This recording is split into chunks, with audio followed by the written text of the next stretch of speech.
Hello, everyone. So today we're going to continue talking about this book that I bought on Amazon maybe a week or two ago, The Creative Act, A Way of Being.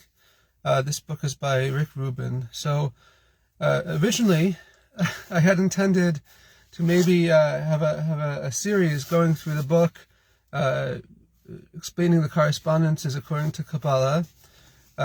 But then I came across the first entry of the book, and it became apparent that this is the really everything is ultimately included right here in the beginning, and I'll explain. So this is from the first section. It's called "Everyone is a Creator." So again, we explained last time that the creative act, what's the most creative act that a person can have? That's to learn Torah. That's to connect with the wisdom of God, to enter this state of this divine space, to enter divine space and divine consciousness by connecting through the infinite wisdom of God and the infinite light, right? By opening these books of Torah, it's answering all our questions and shedding light on any issues, any questions that we have in life. But not only that, but it's also that's where the source of all creative thought is our Creator, right? The source of all creation. We're connecting to God, our Creator. And then a way of being. We explained that a way of being. This is the subtitle of the book. A way of being, that's doing the mitzvot, doing the commandments. It's called halacha, to travel, to go in the ways of God. And that's our way of being, that we're travelers, we're not standers. It's called, an angel is called someone who stands. But we're travelers, we're going forward in this world, and now we're speaking specifically about that path of self-discovery as it relates to creativity. First, I wanted to dedicate this class in honor of a very dear and beloved student of Rabbi Ginsburg who passed away some years ago. His name is Aryeh Nahesi, and he loved this topic of creativity and just the whole creative process according to Kabbalah. So this is for him. In Gan Eden, where he's learning Torah together with God and others right now. So let me just read from this a little portion from this first entry. So the first thing that we have this appreciation of is that anyone can be creative. Anyone can be creative, and just have to tap into that. Now we're explaining that to tap into that. What does that mean to tap into it? That we can receive these creative signals and thoughts. Is that we're connecting with God. This is where it's all coming from, is our connection with God. He says it's not difficult to access. Creativity is a fundamental aspect of being human. It's our birthright. It's for all of us, right? So this is the idea, is that we all are created in the image of God, and this is something that each of us are able to connect back to our Creator. But specifically, and this is I was kind of like blown away. You know, why do people come to Rick Rubin in the music industry? Is that they come and they want to fine-tune their songs, their lyrics. They want to get it right, and so there's some type of a process happening. So I'm going to explain shortly what exactly is happening here. Why is he? What lessons can we learn by this approach that he takes, and that for decades the people in the music industry have come to him when producing their songs. So just to quote again: we perceive, filter, and collect data, then curate an experience for ourselves and others based on this information set. A way of perceiving, a practice of paying attention. So it all comes down, there's a lot of static in the world, a lot of things going on. So how do we tune all that out, or cut it off, as we're going to say? We're going to cut off all that extra stuff, and we're going to reveal that connection that we all have, right? That ability to be creative, right? We're all creators, meaning that we all can connect to our Creator, right? That's the greatest creative act, and that's our way of being, is to connect to our Creator. So I'm going to quote a little bit from a class from my teacher, Rabbi Yitzchak Ginsburg, where he explains that there's 3 types of orla, of foreskin, that cover over our senses, and that if we cut that off and revealed our true essence, then we could reveal godliness. And we're going to explain it now in terms of the creative process, right? That God wants to shower abundance upon the Jewish people, upon the entire world. But there's this two-stage process of turning away from evil and doing good. Or here it's from Tehillim, from Psalms 34:15. Remove yourself from evil and do good. So this relates to this two-stage process of circumcision, of the Brit Milah, is that the first is cutting off the thick foreskin, and the second, in terms to have a kosher Jewish circumcision, there's a thin membrane that also has to be torn. And according to Kabbalah, that's revealing our crown, revealing our divine inspiration, revealing this sanctity and the holiness that we can bring down and shower forth as conduits for divine blessing in this world.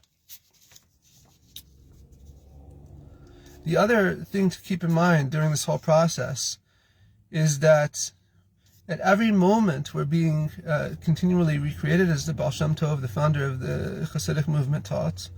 So revealing our true nature, right, revealing our inner creativity, is revealing at every moment, because every moment God is renewing creation.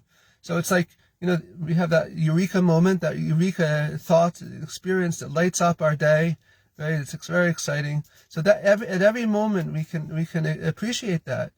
We can have that awakening, that aha moment, because every moment is a creation from nothing.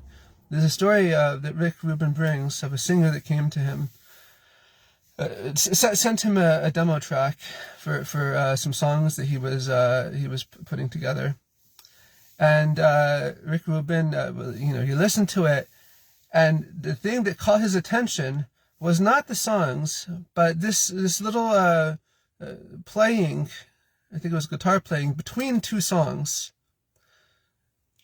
right? That moment where the singer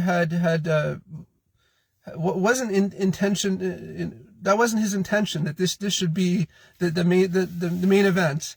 It was just some riffs between songs. But that moment of giving up on putting our ego aside, when we didn't intend that this should be a representation of our creativity, and we're just playing, right? So when we're just a natural conduit for godliness, we're not trying to do anything. We're not trying to be creative, right? We're just trying to connect with God. That's what we're getting at here, is we're just trying simply to connect to our Creator. And as a result of that connection, so then this divine abundance is flowing through us. Okay. So there's 3 types of foreskin, of covering, that are related in the Torah. The first is in Deuteronomy 10:16, and you must circumcise the orla, the foreskin of your hearts. So we return to God by we can understand that. Sometimes people stubborn. They're not able to feel things. So we have to return to God, to connect to Him, and to with the full expression of our heart, from the innermost of our being, and call out with love to our Creator. So the way that Rick explains this is that we have he has to see how the music moves him, to feel it, to feel the music. So this is the first stage, is from the emotions. This is counterintuitive. Typically, at least in our approach, which is Chabad Chassidut, we think that we start from the intellect. But we see here that at least in relation to our topic presently, the first stage, or an important part of this process, is revealing our emotions, right? To reveal our desire to cleave and cling and come close to our Creator. Okay, and this needs to all be explained. There's times when the intellect comes first and times when the emotion comes first. This is not the place to explain that, but I'm just going through this class of what it means to circumcise these three aspects of our being. Okay. The second is in Jeremiah chapter 6, verse 10. Their ears are covered with foreskin. Right? So you have to hear the music. You feel how it moves you, and then you hear the music. And I'm relating it now to Rick's experience in the music industry, but this relates to all of us. We hear all the things that happen around us in the world, right? We hear it, and we have to try to make sense of it. But we also have to have that filter, and we have to. What helps us to have that filter is this helping me in my personal service to connect with God? Is this helpful in my service? That's the only thing that matters, right? Am I able to help someone else? And ultimately, is this furthering my service of God? So, we're able to cover our ears. We have these built-in coverings. So sometimes, many times maybe, we're not supposed to listen to things, so we can cover. So we have to attune our hearing. We have to attune our hearts in the service of God, to be lit up and inspired in our service of God, excited in our service of God. And then we have to attune our ears to be able to hear. They say that prophecy doesn't exist in this generation. Well, first of all, before Mashiach, the Messiah, comes, the prophecy will return. So that's one thing. But also, we have to, God, all of creation is a manifestation of the oneness of God. So we have to attune ourselves to hear what messages God is trying to tell us. He's helping us constantly. And as we said, continually, because all of creation is continuously being recreated. So we just but need to attune ourselves to hear it. And the third quote of the third thing to circumcise. So we said we have to circumcise our hearts, we have to circumcise our ears, and the third thing of typically,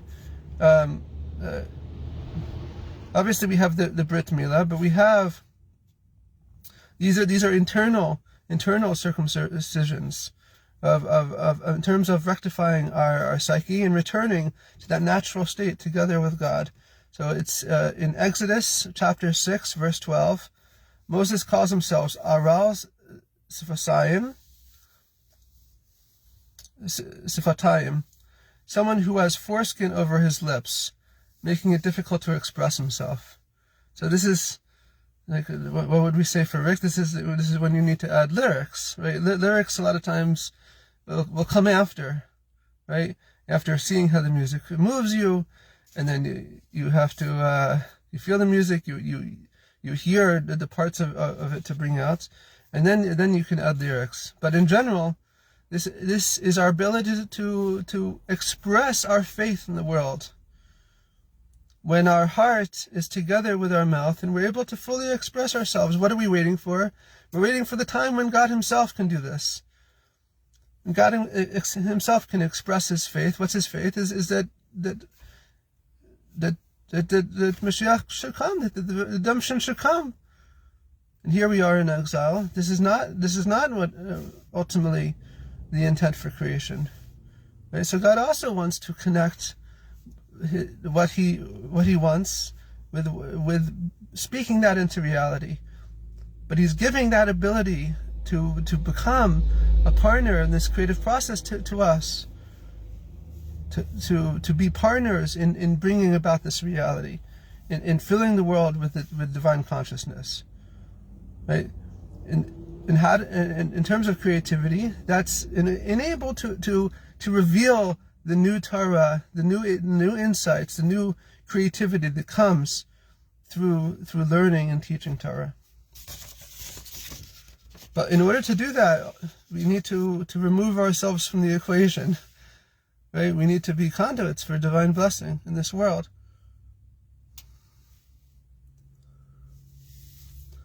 So I'm just going to read in terms of this section that's called the heart, seat of thoughts. So we talked about removing ourselves from evil, which is, as we're saying, that's from the ego. And we have to, we're entering into this state of divine revelation, of doing good, of bringing godliness down into this world. So to accomplish this, of removing our egocentric motivations, one needs divine inspiration. In order to remove unconscious egocentric motivation, one must connect strongly to the deep and holy thoughts of the inner dimension of the Torah. And that's what we're doing.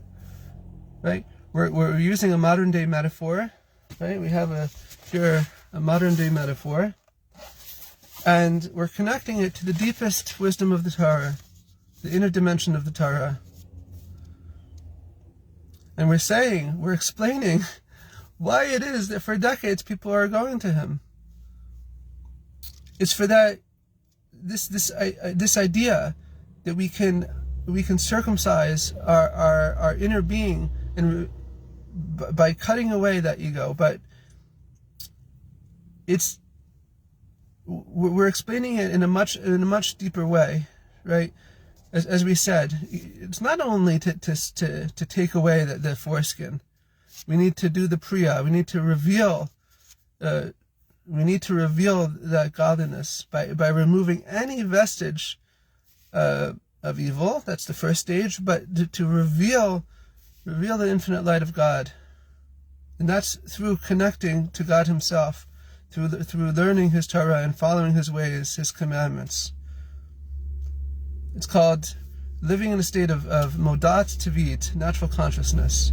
And Rabbi Ginsburg has a lot about this, about living in this flow state, this flow in the zone state of natural consciousness.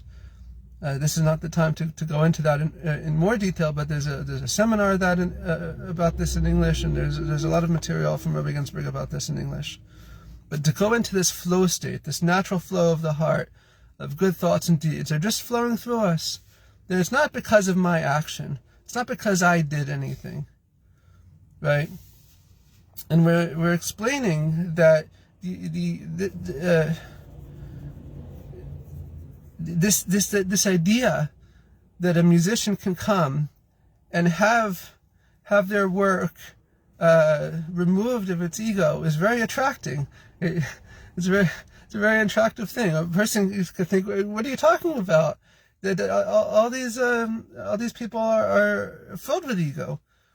But a true person who really appreciates creativity also appreciates that they don't want to get in the way of their own creativity.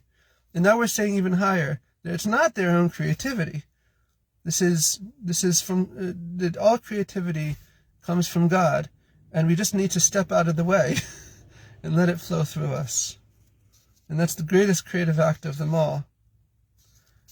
And there's just to end in terms of attuning ourselves to reality. Now we're saying that the reality is a reality of one filled with divine consciousness, of the awareness that all is just just but a manifestation of the oneness of God, is an Enod Movado, there's nothing but God.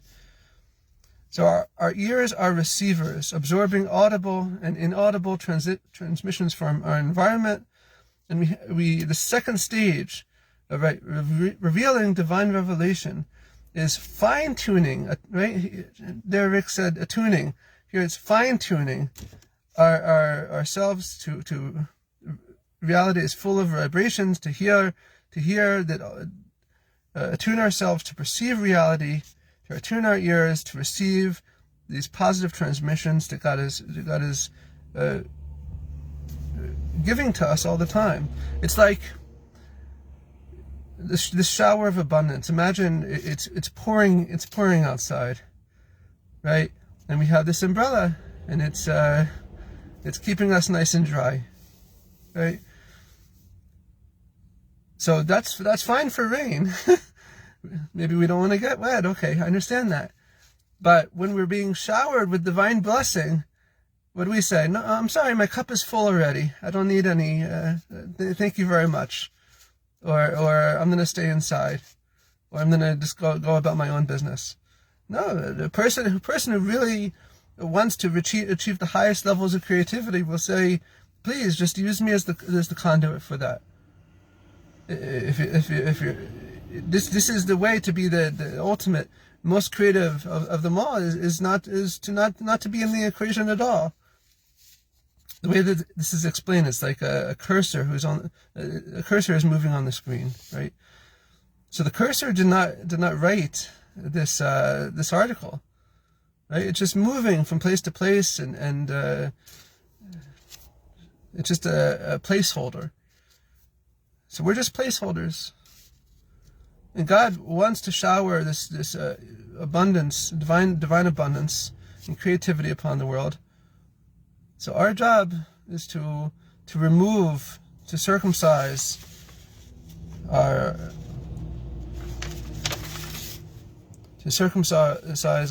hearts, our ears, our lips in the service of God, to be able to feel, to hear correctly, and to speak correctly.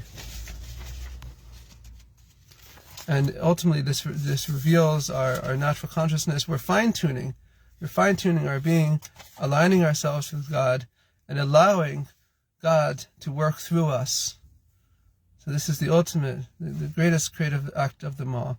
So the rest of the book, maybe I'll put together like an anthology or something, because the rest of the book brings different things that have sources in the Torah.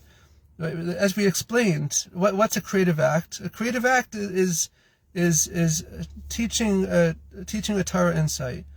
So the book doesn't kind of leaves off halfway, right? It explains ideas, and our job is to explain the source for all of these ideas, is to connect it to the Torah.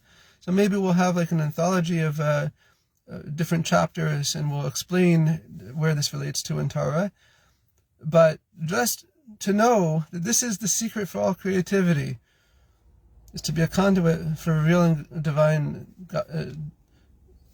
divinity, godliness in the world, and this happens by removing, taking ourselves out of the equation, removing our ego from the equation. And it happens at the levels we explained. So thank you so much. And any questions, please comment or message me. And may we all reveal our true potential and be true conduits for divine blessing in this world. Thank you.